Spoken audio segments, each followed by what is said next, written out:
Hi everyone, I'm Ujjwal and you're watching DigitWise. In this video, I'm going to show you how to fix keyboard backlit not adjusting automatically. So if your keyboard brightness is no longer changing when you move between bright or darker environment, the automatically brightness feature may be turned off. This could be a main reason.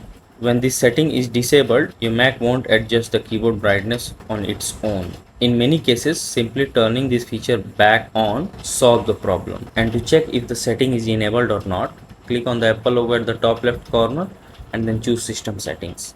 Now here in the left side pane, scroll down and then go to Keyboard. Now here, as you can see, I have disabled the toggle right to adjust keyboard brightness in low light. That's why the feature is not working. So enable it. But if in your Mac the toggle is already enabled but still the feature is not working, then disable the toggle once and enable it again and check if the feature is working. If it is still not working, then once restart your Mac and it will surely start working. So that's it.